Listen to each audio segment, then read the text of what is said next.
KKPD LAI Surabaya kami adakan dengan sukacita untuk menggandeng semua dari interdenominasi dari segala gereja dan dengan semangat yang sama, yaitu satu Alkitab untuk semua. Dan harapan saya dengan adanya ini, semua gereja di Surabaya dan sekitarnya benar-benar terjalin dengan baik, sehingga kami boleh menjadi cerminan bagi banyak orang dan boleh memberikan sukacita kepada orang-orang di daerah-daerah, kepada orang-orang yang membutuhkan Alkitab.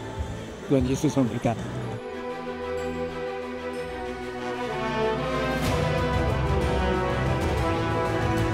Harapan kami dengan konser ini banyak dilihat oleh orang luar melalui media sosial dan dari mulut ke mulut untuk menyampaikan bahwa ada KKPD LAI Surabaya yang mendukung program LAI Jakarta, yaitu membagikan 155.000 Alkitab di seluruh pelosok Indonesia. Harapan kami semoga mereka tergerak dan banyak donatur yang mendukung acara kami dan program-program LAI.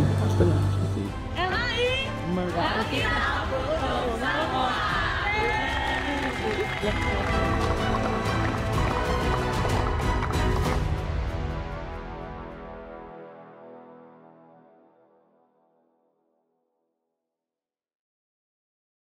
Ibu Saudara sekalian, kasih setia Tuhan dalam hidup kita tidak pernah berkesudahan.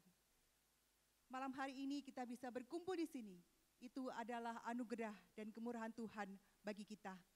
Mari kita naikkan syukur kita dan juga mengawali acara pada malam hari ini dengan doa yang akan dipimpin oleh Bapak Pendeta Setia Hadi.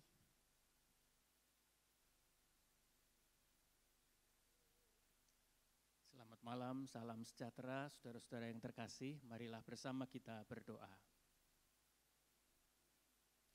Terpujilah Tuhan Yesus Kristus yang mempercayakan dan memberikan kesempatan kami bersama-sama menyelenggarakan malam apresiasi Mitra Lembaga Alkitab Indonesia.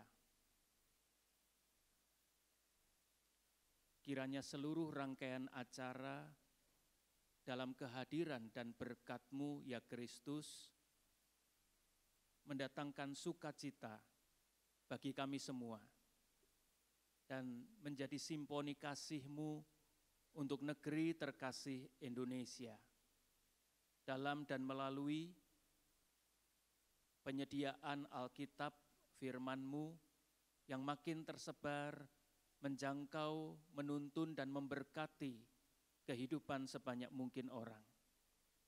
Sungguh kami percayakan segala sesuatunya malam ini. Berkenanlah memberkati dan menjadikan segala sesuatunya berkat untuk kehidupan ini.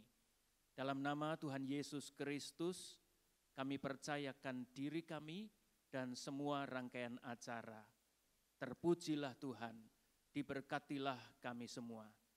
Amin. Bapak Ibu Saudara dipersilakan untuk berdiri, kita akan bersama-sama menyanyikan lagu Indonesia Raya.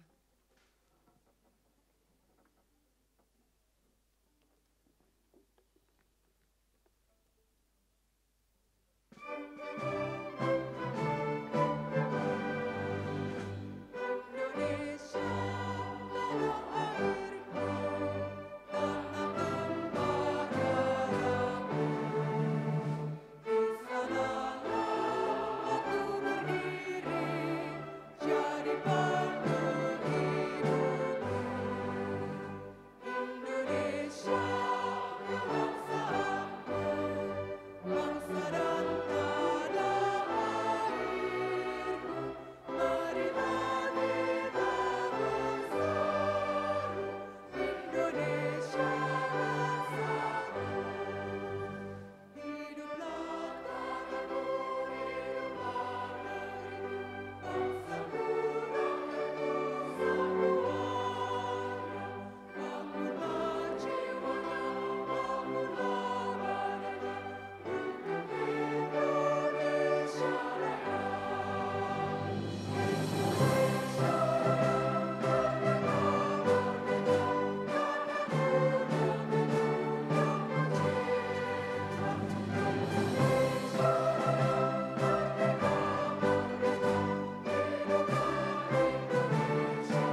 Tuhan Yesus sudah menyatakan kasih-Nya yang besar dengan mati dan bangkit bagi kita, agar setiap kita yang percaya kepadanya diselamatkan.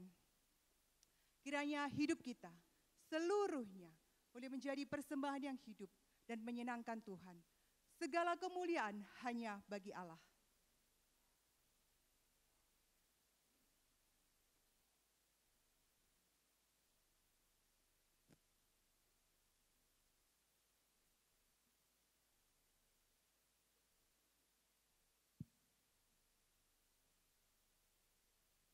Shalom. Bapak-bapak, ibu-ibu, saudara sekalian yang terkasih dalam Tuhan Yesus. Selamat datang. Kami juga malam ini kedatangan tamu istimewa dari Jakarta, yaitu Ketua Umum Lembaga Alkitab Indonesia, yaitu Ibu Pendeta Dr. Henriette Huta Barat Lebang. Betul ya Bu ya? Puji syukur kepada Tuhan yang Maha Kuasa, di mana oleh anugerahnya saja kami bisa menyelenggarakan malam apresiasi Mitra LAI 2024 malam ini. Sungguh suatu kehormatan bagi kami KKPD LAI Mitra Surabaya yang diberi kesempatan untuk mendukung acara atau program LAI Satu Dalam Kasih. Program yang membagikan Alkitab 155.000 Alkitab yang disebar ke seluruh penjuru Indonesia. Dukungan kami itu kami wujudkan dalam bentuk konser musik orkestra dengan tajuk Simfoni Kasih untuk Negeriku bersama GKI Youth Orchestra.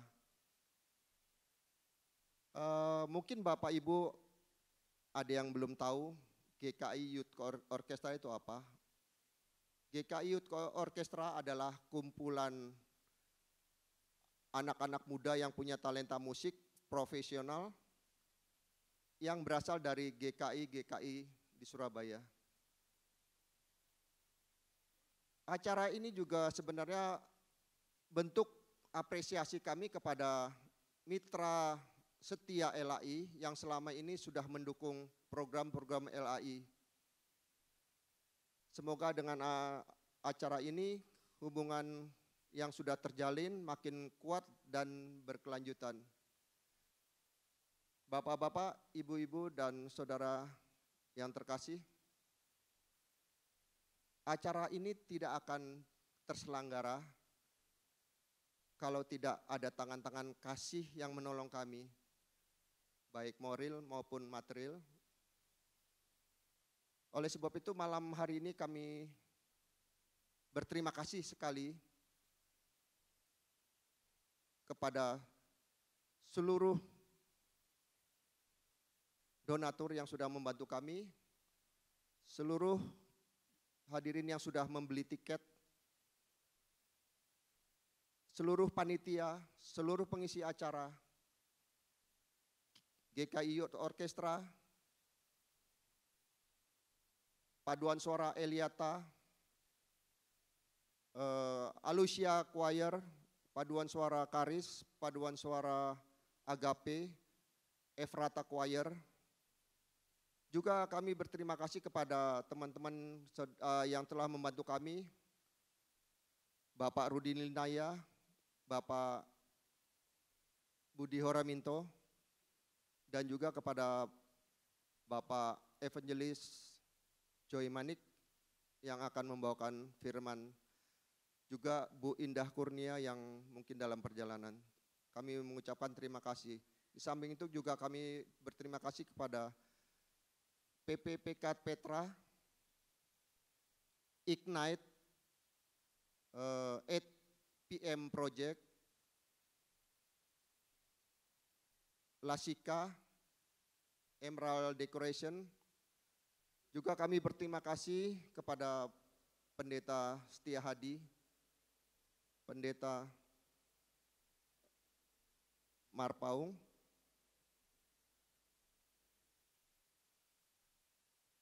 dan terima kasih juga yang tidak sempat kami sebutkan.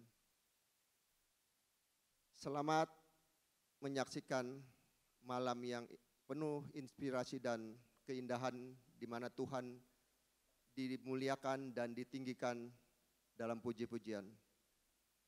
Tuhan memberkati.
Selamat malam, Bapak, Ibu, dan saudara-saudara yang kekasih, anak-anak yang kekasih, para pemuda, remaja yang hadir malam ini. Semoga sukacita Kristus menyertai kita semua. Luar biasa kehadiran Bapak Ibu dalam bersama-sama merayakan kesatuan tubuh Kristus melalui acara pada malam hari ini. Melalui simfoni kasih yang kita persembahkan untuk negeri ini. Atas nama pengurus Lembaga Alkitab Indonesia, saya mengucapkan terima kasih banyak atas kehadiran Bapak Ibu, atas kesediaan gereja-gereja dan umat Kristiani di Surabaya ini untuk mendukung pelayanan Lembaga Alkitab Indonesia. Lembaga Alkitab Indonesia ada untuk gereja-gereja dan umat Kristiani di Indonesia untuk menerjemahkan Alkitab ke dalam bahasa yang dipahami oleh umat Kristiani di Indonesia.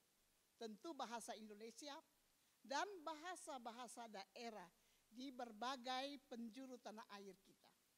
Sampai saat ini sudah ada 37 Alkitab dalam bahasa daerah yang lengkap, Perjanjian Lama, Perjanjian Baru, Deuterokanonika. Masih ada lebih 100 bahasa yang lain yang sedang dalam proses, entah Perjanjian Baru atau Perjanjian Lama, dan Lembaga Alkitab Indonesia berupaya supaya yang sedang diterjemahkan itu bisa menjadi Alkitab yang lengkap. Dan ini sebuah pekerjaan yang berat. Untuk menerjemahkan Alkitab Perjanjian Baru dibutuhkan sekitar 5-10 tahun. Untuk Perjanjian Lama dibutuhkan lebih lama lagi sampai 15 tahun. Jadi kita bisa bayangkan proses ini, proses penerjemahan Alkitab adalah sebuah proses yang cukup panjang. Tapi dengan dukungan gereja-gereja, penerjemahnya ada di bahasa di tempat-tempat setempat, di lokal.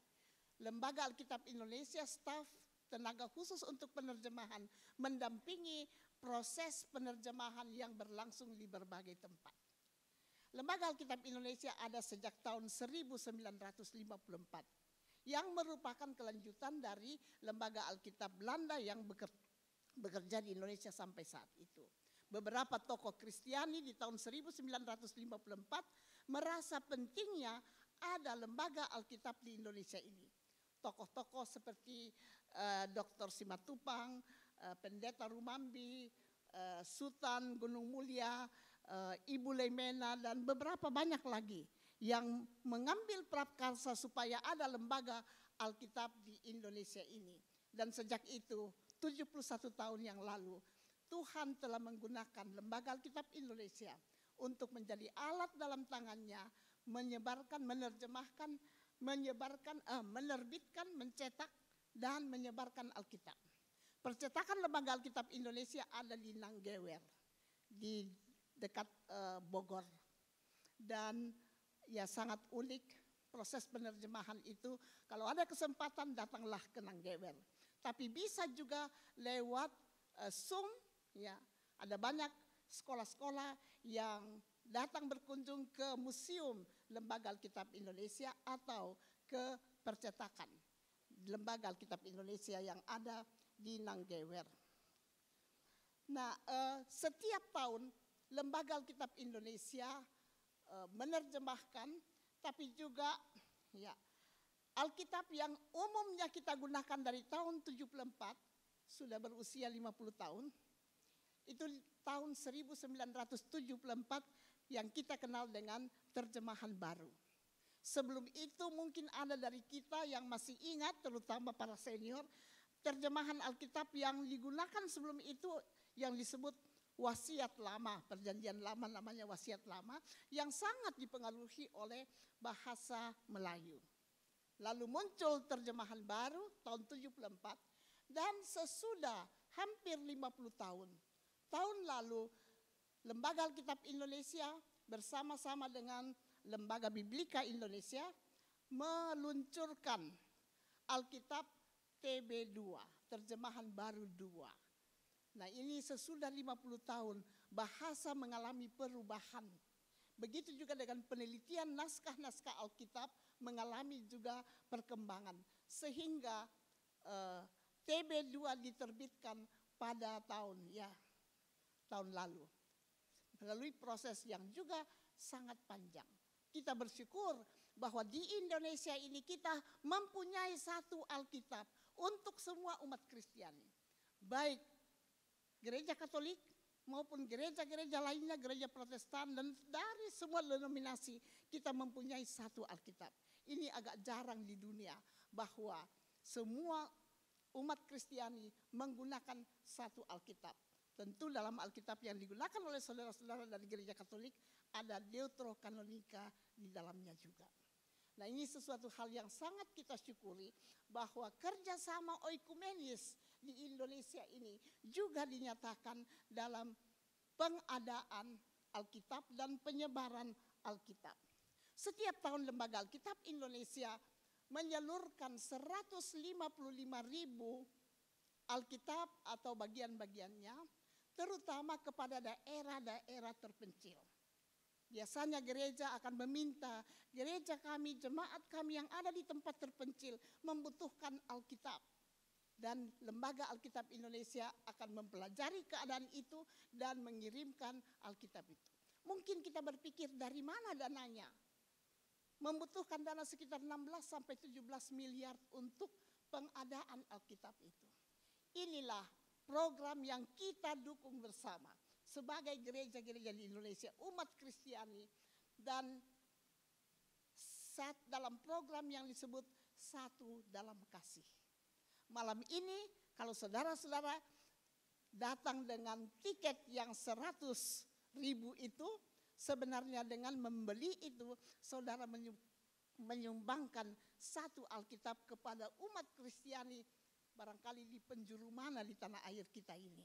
Tapi kita bersyukur bahwa umat Kristiani mendukung seluruh proses pengadaan Alkitab bagi mereka yang sulit memperolehnya, baik karena letak mereka yang sangat jauh terpencil maupun kesulitan ekonomi untuk mendapatkan Alkitab. Program lainnya adalah pembaca baru Alkitab. Tadi sudah dilihat dalam video. Betapa di negara kita ini masih banyak orang yang tidak dapat membaca, tidak dapat menulis. Sehingga Lembaga Alkitab mengadakan program apa yang disebut pembaca baru Alkitab. Sebuah program untuk mengatasi buta aksara di tanah air kita ini. Dengan menjadikan membaca Alkitab sebagai entry point. Tahun 2022 diadakan di Sumba Timur. Rencananya akan dihadiri 1.200 orang. Ternyata yang datang ada 1.700 orang. LAI harus berupaya untuk mendapatkan lagi tambahan dana menjawab animo yang begitu besar untuk belajar membaca lewat Alkitab. Tahun lalu 2023 diadakan di Mentawai, tadi ada videonya, dan tahun ini sedang berlangsung di Nias Timur. Betapa kita semua gereja-gereja ikut berpartisipasi bagi negeri ini dalam sedikitnya dalam dua hal. Yang pertama adalah dengan terjemahan Alkitab ke dalam bahasa daerah, kita melestarikan bahasa-bahasa lokal. Saya dari Toraja, saya bayangkan sekiranya tidak ada Alkitab dalam bahasa Toraja, mungkin bahasa itu akan punah. Begitu juga yang kedua, kontribusi kita adalah pemberantasan buta aksara, membantu pemerintah dalam pemberantasan buta aksara. Nah, ini semua kita lakukan secara bersama. Lembaga Alkitab Indonesia menjadi fasilitator gereja-gereja untuk melakukan tugas-tugas yang saya sebut ini. Malam ini atas nama pengurus Lembaga Alkitab Indonesia kami mengapresiasi rekan-rekan, saudara-saudara semua adalah mitra Lembaga Alkitab Indonesia.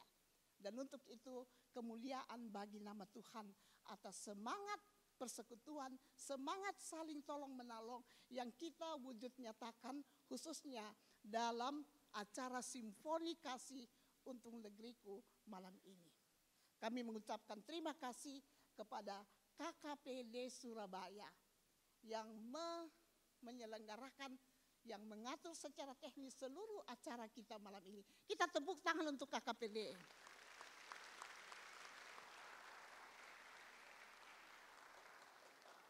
Ya, secara khusus kita mau juga menyampaikan terima kasih kepada GKI Youth Orchestra. Panitia juga, begitu juga pengurus LAI mengucapkan terima kasih luar biasa paduan suara malam ini yang datang dari berbagai gereja. Paduan suara Agape dari GKI Dasa, Eliata Choir dari Gereja Katolik, Alausia Choir dari GKI Emmaus, paduan suara Aksaris dari GKA Gloria, luar biasa. Masih ada yang saya lupakan? Masih ada juga nanti kita akan dengar sumbangan solo nanti ya. Tapi saya tidak sebut dulu namanya biar surprise buat semua ya. Tapi pasti ada. Ya. Luar biasa bagaimana simfoni ini kita, anak-anak kita, saudara-saudara kita yang datang dari berbagai latar belakang gereja mempersembahkan ya talenta mereka, gift yang Tuhan berikan kepada mereka. Begitu juga dengan paduan suara, sehingga malam ini merupakan malam sukacita bagi kita. Kita merayakan kesatuan kita sebagai tubuh Kristus melalui malam simfoni kasih untuk negeri malam ini. Selamat malam dan silakan melanjutkan enjoy this special evening. Terima kasih juga untuk, ya saya harus katakan sekarang Pak Joy dan Pak Joy, ya Joy Manik yang akan berbagi dengan kita nanti refleksi firman Tuhan. Begitu juga dengan Ibu Indah Kurnia. Terima kasih Ibu Indah atas kehadiran. Ya. Dan tentu kita berterima kasih kepada SMA Kristen Petra 1 ini. Kita dapat menggunakan aula yang sangat representatif untuk sebuah orkestra. Tuhan memberkati kita semua.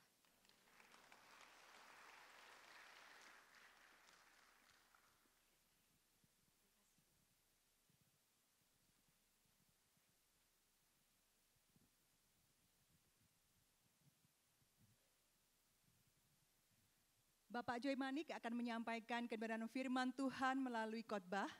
Mari kita mau dengan rendah hati menyiapkan telinga dan hati kita, membukanya untuk menerima kebenaran firman-Nya. Dan sungguh hidup kita boleh diubahkan. Mari kita akan bersama-sama menyanyikan lagu Aku Datang dan Ku Bersujud.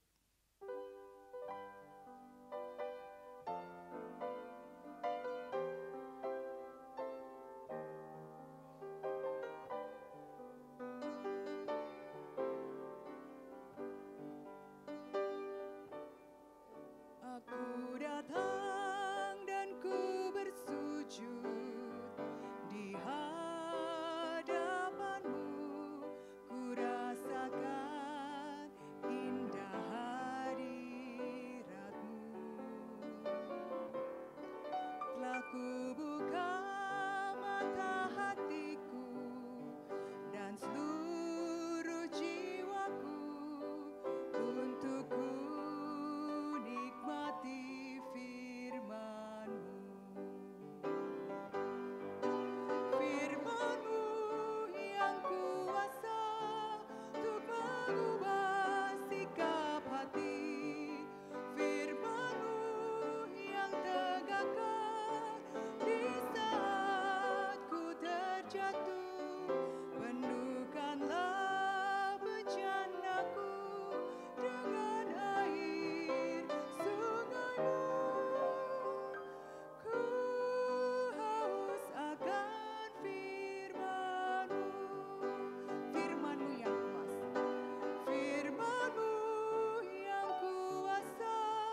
Bapak Ibu sekalian, selamat malam. Mari kita berdoa sebelum kita merenungkan firman Tuhan malam hari ini.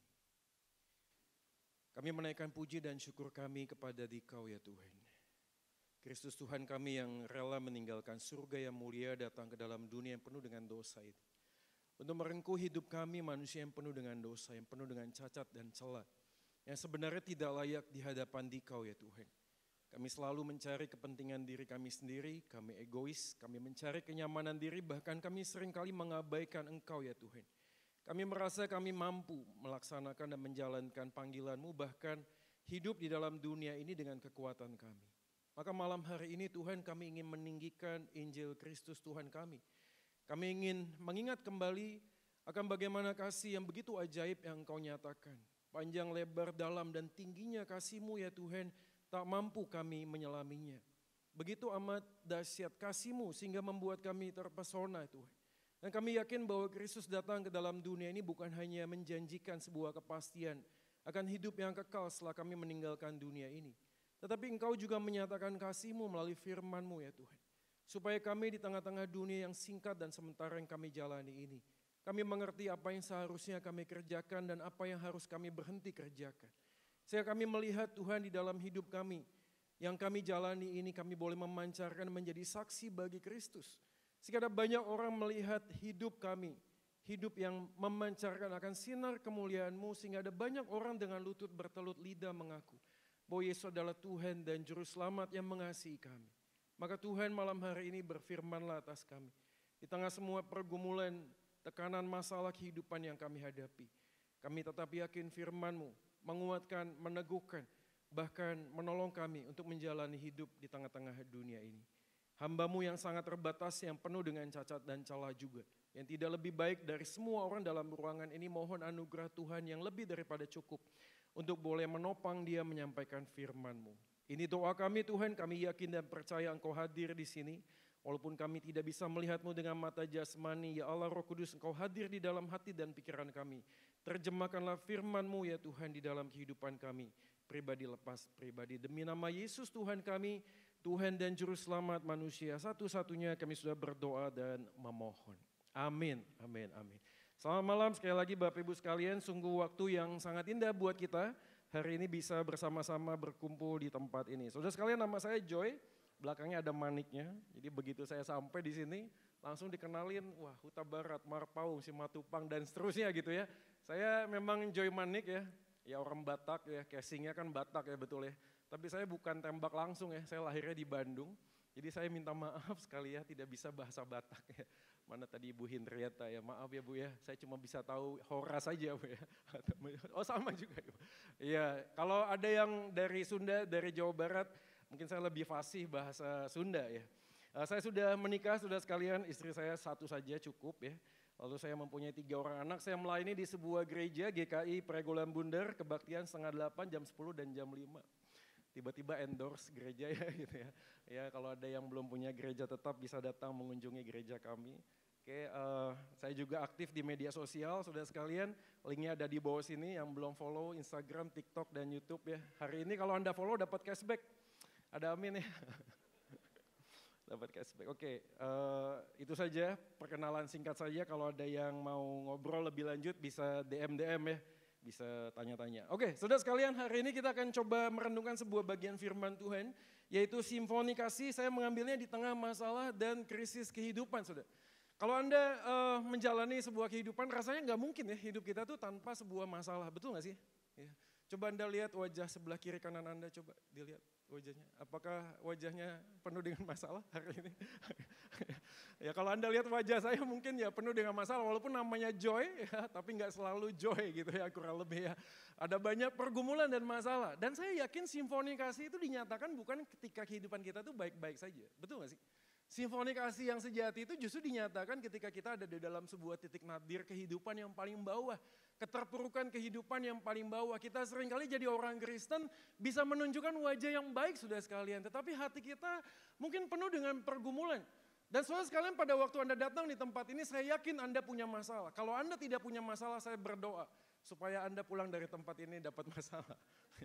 Karena saya yakin saudara sekalian, yang masalah adalah sebuah bagian dari kehidupan yang membuat kita itu semakin bertumbuh ya, semakin mengenal dan mengasihi Tuhan saudara sekalian. Bahkan Yesus saja datang ke dalam dunia ini memilih sebuah kehidupan dengan penuh kesederhanaan. Alkitab mengatakan serigala punya liang, burung punya sarang, anak manusia tidak punya tempat untuk menaruh kepalanya saudara sekalian. Pergumulan demi pergumulan dihadapi dan dialami oleh Yesus Tuhan kita. Dan hari ini saya tidak akan mau menambah masalah Anda, tapi ya izinkan saya mungkin Anda bisa melihat memulai dengan slide yang kedua. Ini baru aja tadi mau khotbah masalah muncul tadi. Tadi pointernya dikasih terus tiba-tiba hilang sudah ya. Saya nggak tahu ada di mana tadi. Ya, jadi ini masalah juga ya. Oke, ini dia. Ya, mari kita langsung menyanyikan lagu ini. Oke, siap? Ya, ini tangga nada apa ini ya? Oke, do sama dengan apa ya? Oke, bisa nyanyi? Ya, kita nyanyi. Oh, ada ketemu. Terima kasih, Pak. Waduh, makasih, Pak. Mujizat terjadi, saudara. Terima kasih, Pak. Oke, ini adalah sebuah tangga nada, saudara sekalian. Saya pernah kursus musik, ya. Dan saya memutuskan untuk berhenti kursus musik karena sampailah di kecambah-kecambah ini, saudara sekalian ya. Dan ngelihat kecambah-kecambah ini rasanya kok hidup saya bukan tambah harmonis tapi semakin penuh dengan kesulitan dan kesesakan saudara sekalian ya. Melihatnya saja sudah gatal-gatal, alergi, kepala pusing ya. Biasanya kalau saya kepala pusing tuh di atas tanggal 20 ya, tapi waktu nggak ada yang ketawa ya. Ini ya, joknya bapak-bapak ya.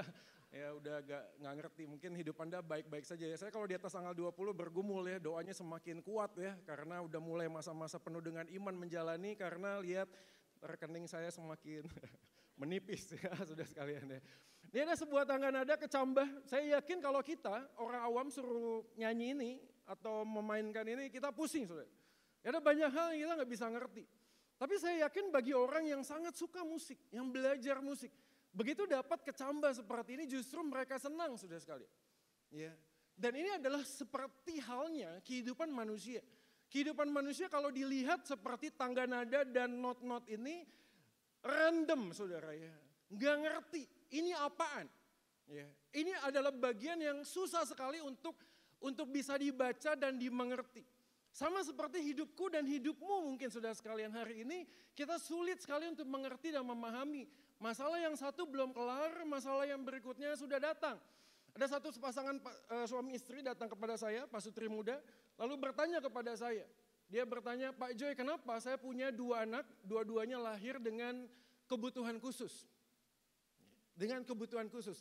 Mereka tidak pernah menyangka hal itu terjadi, mereka bertanya ke sekian banyak dokter, ke sekian banyak rumah sakit, mereka tidak menemukan. Secara genetik nggak ada problem apapun.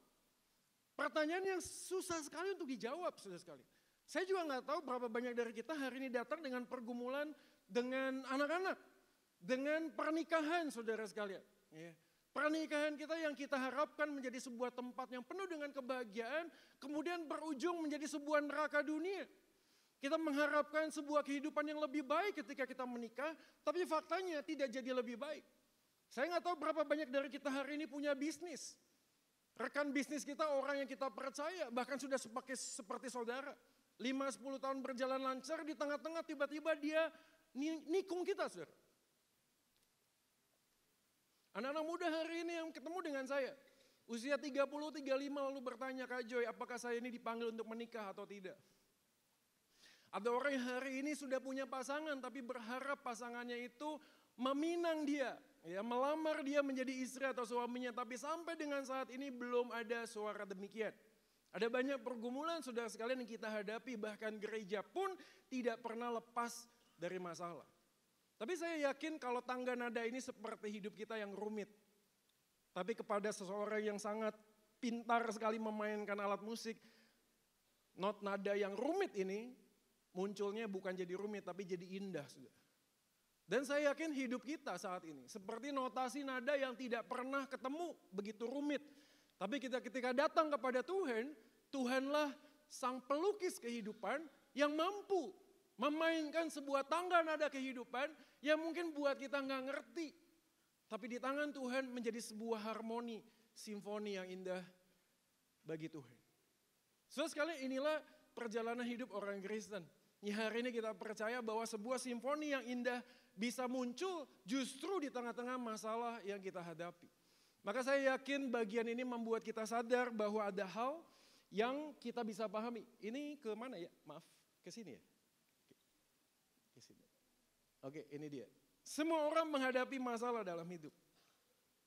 Tapi masalah terbesar dalam hidup adalah ketika kita salah memahami dan melihat sebuah masalah.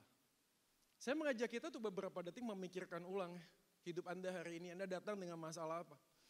Jangan-jangan masalah yang Tuhan izinkan terjadi dalam hidupmu adalah sebuah disiplin Tuhan untuk membuat kita sadar bahwa apa yang kita jalani hari ini sebenarnya bukan apa yang Tuhan mau. Kita sedang memberikan makanan buat berhala dalam hati kita. Dan kita merasa bahwa kalau saya bisa mendapatkan solusi dari Tuhan yang penuh dengan maha kuasa itu, maka saya bisa menjalani kehidupan dengan lebih baik. Saudara sekalian, pada saat yang sama kita ini kehilangan arti dan esensi dari sebuah masalah. Saudara, masalah utama kita bukanlah apa yang kita hadapi hari ini. Masalah utama kita adalah ketika kita tidak punya relasi dengan Tuhan. Karena kita hidup semau-maunya gue. Gue suka apa, gue lakuin.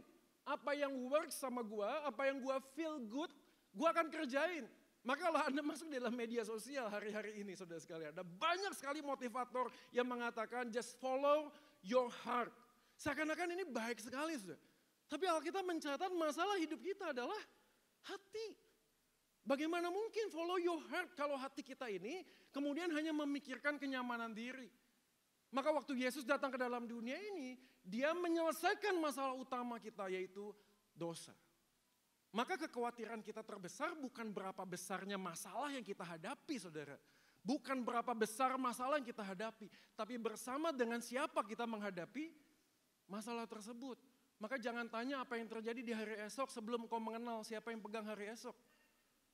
Jangan tanya apa yang terjadi pada hari esok sebelum Anda mengenal siapa yang pegang hari esok. Dan saya yakin Paulus dan Silas adalah orang yang mengerti siapa yang pegang hari esok. Di dalam Kisah Para Rasul pasal yang ke-16, ada sebuah puji-pujian yang dilantunkan oleh Paulus dan Silas. Pada saat itu kehidupan mereka tidak sedang baik-baik saja. Mari kita membuka Kisah Para Rasul pasal 16.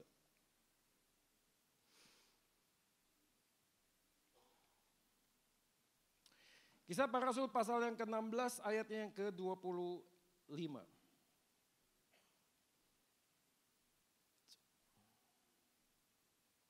Alkitab mencatat di sana, tetapi kira-kira tengah malam Paulus dan Silas berdoa dan menyanyikan puji-pujian kepada Allah dan orang-orang hukuman lain mendengarkan mereka.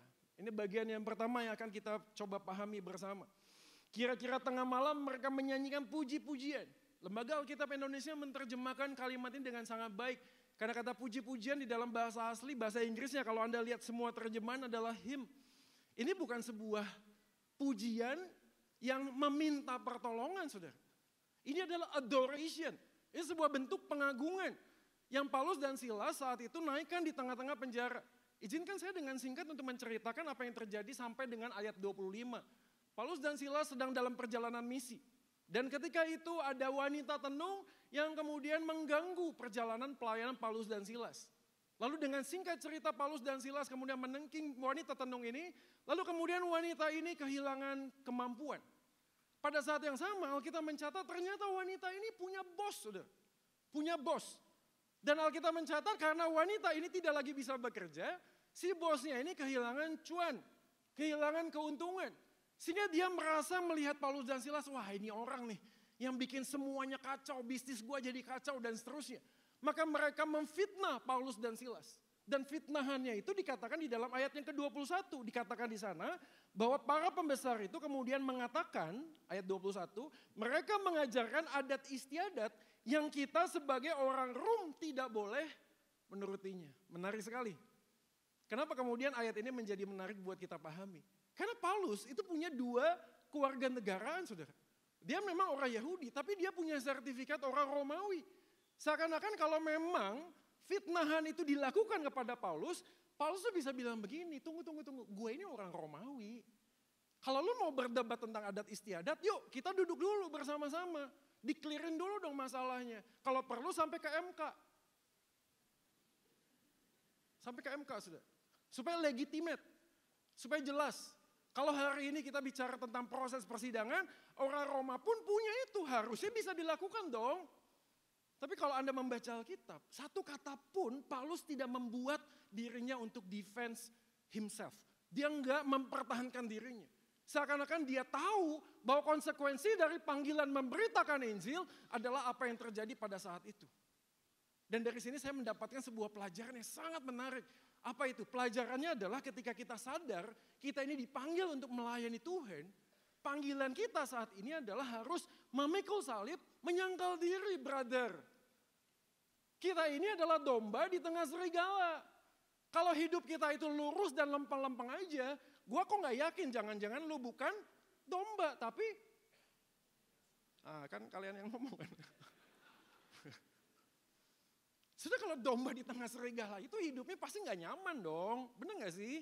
Ya kita gak berdoa juga supaya tidak ada kenyamanan. Enggak, kita perlu berdoa, Tuhan tolonglah lepaskanlah aku dari pencobaan ini, betul. Tapi konsekuensi dari panggilan sebagai anak Tuhan adalah di tengah semua musim kehidupan kita dipanggil untuk memuliakan Tuhan. Dan ini dilakukan oleh Paulus dan Silas. Paulus tidak membuat sebuah pertahanan dan pembelaan diri, saudara. Dia tidak mencoba untuk melarikan diri dari semua apa yang dihadapi, tapi dia justru menghadapinya. Ini pelajaran buat kita sebenarnya. Di next slide. Kita baca sama-sama kalimat 3, 2 ya. Mereka yang berlari pada Allah tidak akan melarikan diri dari masalah. Karena Tuhan mengizinkan masalah untuk membawa kita keluar dari jalan yang salah. Sudah problematika kehidupan, masalah yang kita hadapi hari-hari ini seringkali adalah karena kita merasa kita sudah ada di dalam jalurnya Tuhan. Tapi kalau kita mau merenungkan sejenak saudara sekalian, apa yang kita lakukan dengan uang yang Tuhan percayakan kepada Anda? Apa yang kita lakukan dengan semua tenaga, cara berpikir kita? Apa yang kita lakukan saudara sekalian? Setiap hari anak muda hari ini hanya bawa laptop, nongkrong di sebuah kafe, buka laptop itu dan melihat garis berjalan, naik, turun, naik, turun, naik, turun, naik, turun, naik, turun, naik, turun, naik, turun. Ya, Anda tahu itu kerjaan apa? Trading, saudara ya. Dan konon pada waktu itu Bitcoin mencapai titik klimaks yang sangat tinggi. Udah banyak orang yang merasa, waduh, gue udah cuan nih, gue udah untung nih. Tapi saudara sekalian, perhatikan baik-baik pada waktu kita mengerjakan apa yang Tuhan percayakan pada kita hanya mencari kepuasan diri, saudara. Kita menutup mata dengan pergumulan saat ini ada banyak orang di luar sana yang belum pernah punya Alkitab. Come on man, belum punya Alkitab. Tadi kalau Anda membaca tadi kisah di depan, ini Alkitab saya yang pertama. Saya tanya di rumah Anda ada berapa banyak Alkitab? Banyak Pak, jadi apa? Pajangan sudah. Ya pajangan. Beberapa orang hari ini mencoba untuk memudahkan dan menjadi pragmatis. Kan ada di handphone, betul saya setuju sih. Saya setuju.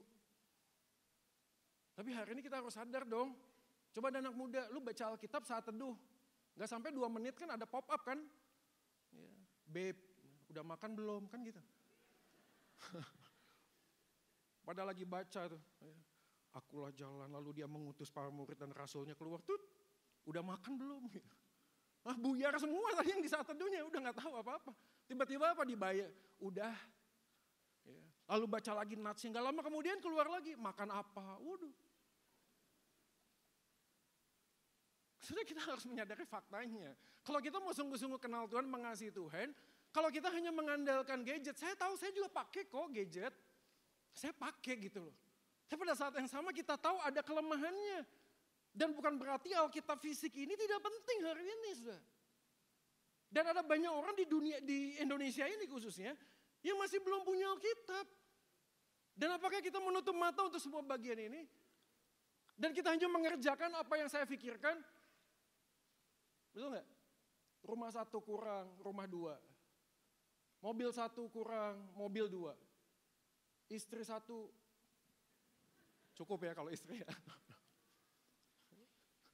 Istri 1 kurang, istri 2. Sudah di pergumulan ini kita harus pahami. Maka pada waktu kita ngomong tentang Paulus kemudian rela memberikan dirinya. Lalu dia menyanyikan puji-pujian di tengah keterpurukan. Tidak makan, dibelenggu saudara. Dicaci maki, didera. Mengoyakkan pakaiannya saudara. Ini bagian yang sangat sulit. Tapi di tengah-tengah itu, di tengah malam dia menyanyikan simfoni kasih dan banyak orang yang mendengarkannya. Saudara, bagaimana hidup kita hari ini? Kadang-kadang kalau ketemu dengan banyak jemaat selalu ada alasan. Pak Joy, saya akan melayani sungguh-sungguh. Kalau bisnis ini goal, tanya sama yang senior. Ayo Pak, melayani Pak. Aduh jangan saya sih, udah tua. Yang muda-muda aja, kan gitu ya. Ini gak terjadi di gereja Anda, hanya di gereja saya yang terjadi begini. Tanya yang muda ditanya, ayo melayani Tuhan. Jawabannya apa? Tunggulah Pak, bisnis belum mapan. Pacar belum punya.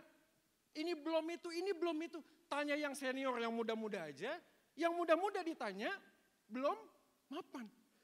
Selalu ada alasan untuk kita melayani. Selalu ada alasan tidak meresponi panggilan Tuhan. Tapi hari ini kita belajar dari tokoh Paulus dan Silas. Di tengah-tengah kesulitan pergumulannya, dia tetap memancarkan sinar kemuliaan Tuhan. Dan inilah menjadi bagian penting buat kita. Ini dia. Di next. Menjadi berkat tanpa menerima Kristus, sang sumber berkat adalah kemustahilan. Relasi kasih sejati di dalam Yesus memampukan kita untuk menyatakan kasih bagi sesama. Mari kita sama-sama katakan kasih bagi sesama. 3, 2 ya. Kasih bagi sesama itu bukan cuma kata-kata tapi tindakan yang nyata. Kasih itu dinamis. Kasih itu bukan cuma retorika, saudara. Kasih itu berarti berani mengambil sebuah bagian untuk melangkah dari sebuah bagian yang saya pikir saya nggak mampu Tuhan. Tapi betul kok. Siapa sih hari ini bisa mengatakan saya bisa mampu melayani Tuhan? Enggak lah. Yohanes mengatakan di dalam pasal 15, di luar aku kamu tidak dapat berbuat apa-apa. Abide in me, tinggallah di dalam aku. Karena di luar aku kamu tidak dapat berbuat apapun. Maka apa yang tidak mungkin oleh manusia menjadi mungkin buat Tuhan. Oleh karena itu Tuhan selalu mengajarkan ketika dia memanggil rasul-rasulnya. Dia datang gak ke CEO, gak ke toko-toko besar, gak tempat-tempat yang luar biasa. Enggak saudara, dia datang ke pinggir pantai. Mau ketemu sama siapa di sana? CEO, profesor, kagak lah. Dia ketemu dengan siapa? Udah pasti orang sederhana. Maka Alkitab mengajarkan kepada kita, Tuhan panggil kita bukan orang yang mampu, tapi yang mau. My question for us this evening. Apakah engkau mau?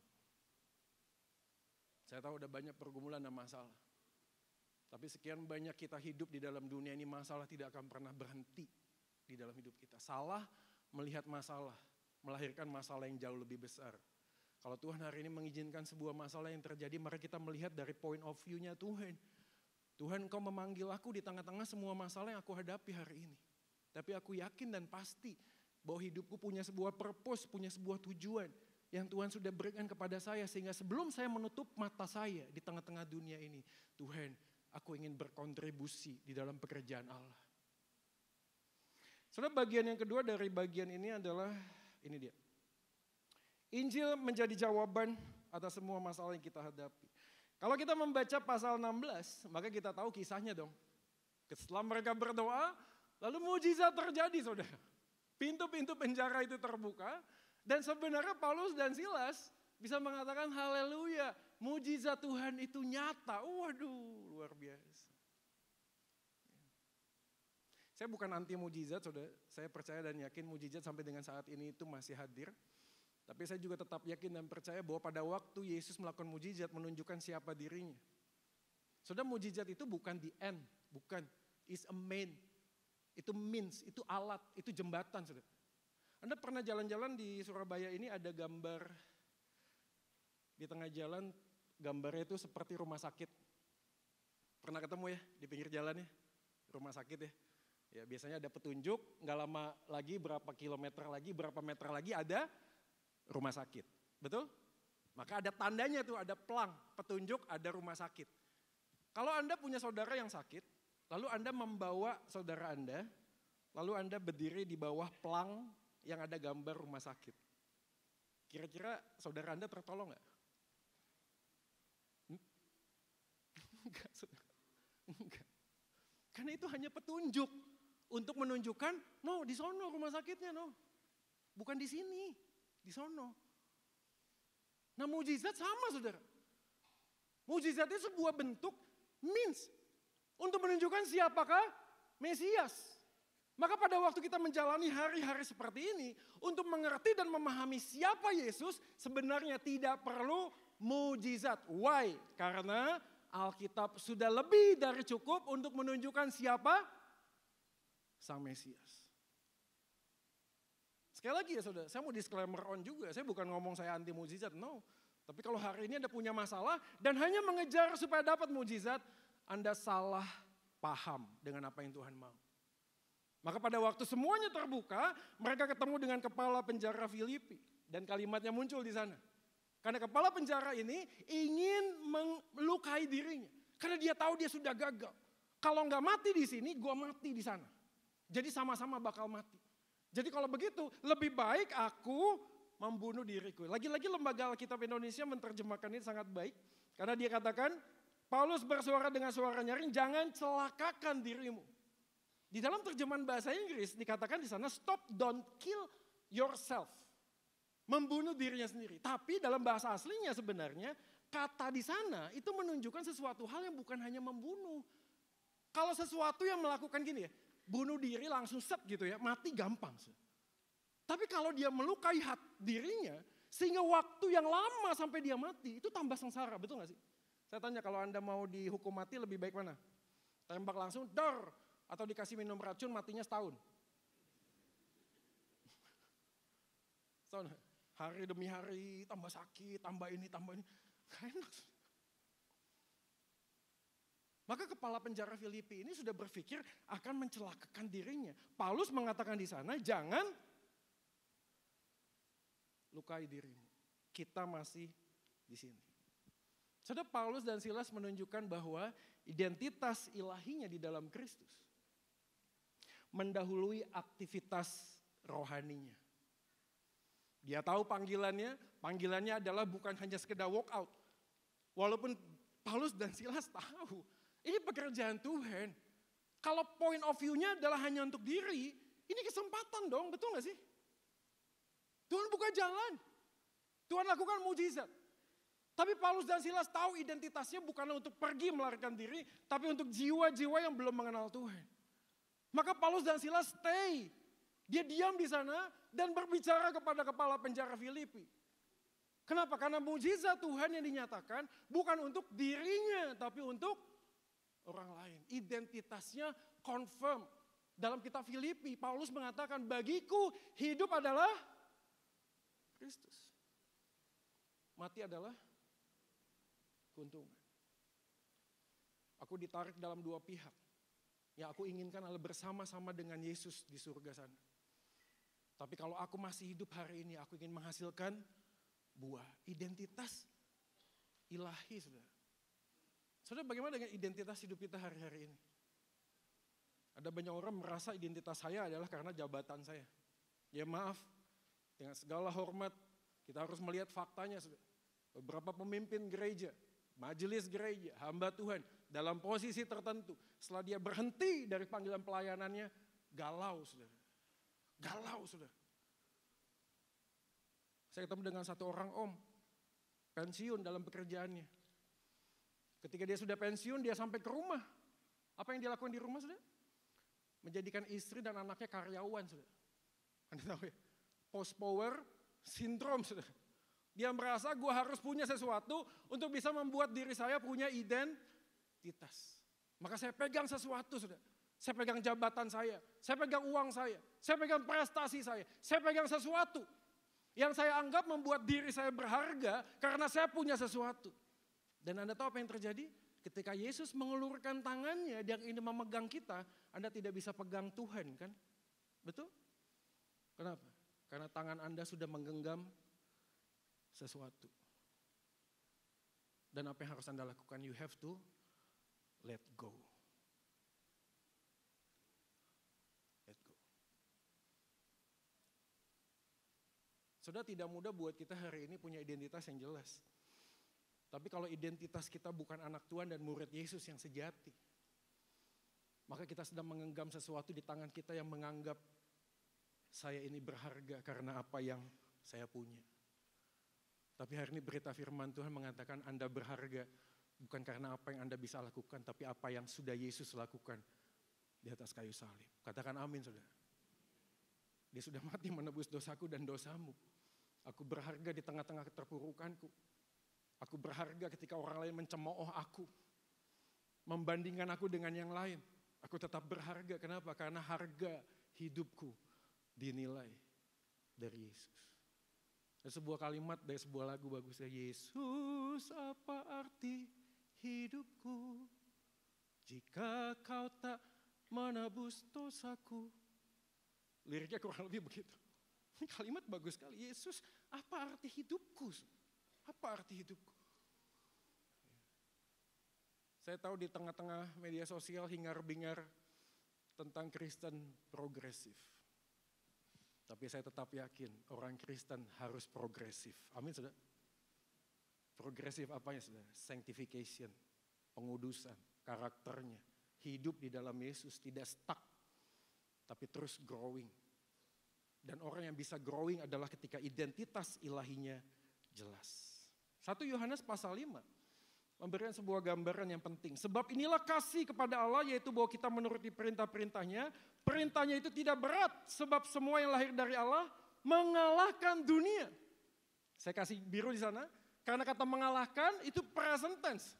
Jadi terus menerus bisa mengalahkan dunia.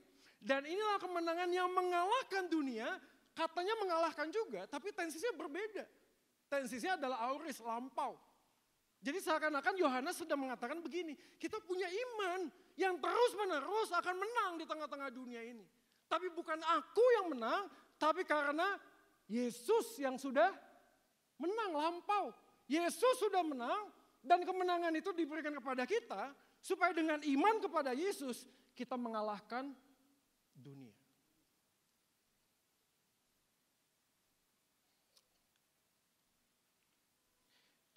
Ketika masalah datang, jangan hanya berusaha mempertahankan hidup, tapi tetaplah mempersembahkan hidup. Anda punya masalah apa hari ini? Anda berusaha sekuat mungkin mempertahankan hidup. Tapi apalah jadinya ketika ada orang yang mencoba untuk mempertahankan hidup, mereka justru akan kehilangan. Tapi mereka yang mempersembahkan hidup, mereka akan mendapatkan hidup itu sendiri. Hari ini kita punya masalah dan pergumulan. Tapi saya yakin kasih Yesus tidak pernah salah. Walaupun hidupmu penuh dengan masalah. Anda hidup penuh dengan masalah.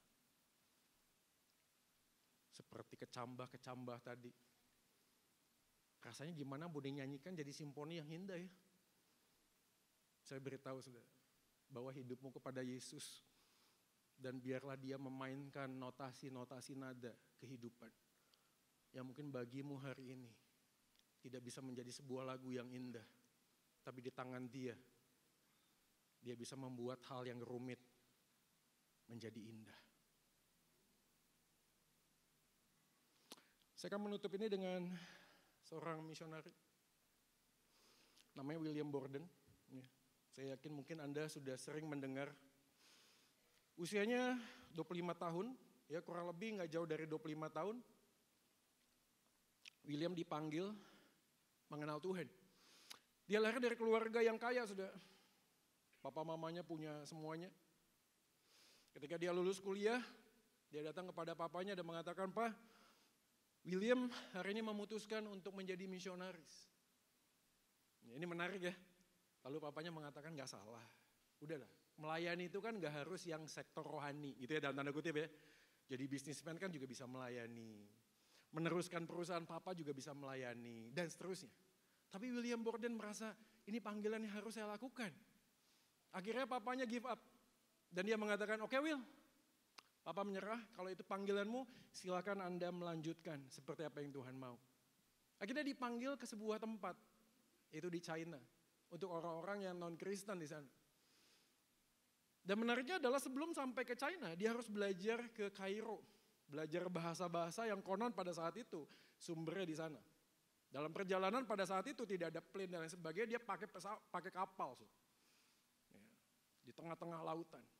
Tak lama kemudian sebelum dia sampai, dapat telegram kepada orang tuanya, tolong doakan karena William sakit di kapal tersebut. Lalu mereka berdoa dan tidak lama kemudian mereka mendapatkan berita. Beritanya adalah William Borden meninggal karena meningitis. Dia belum sampai ke China. Papa mamanya berharap dia pulang dalam keadaan yang hidup. Tapi papa mamanya harus melihat sebuah fakta. William datang di sebuah peti jenazah.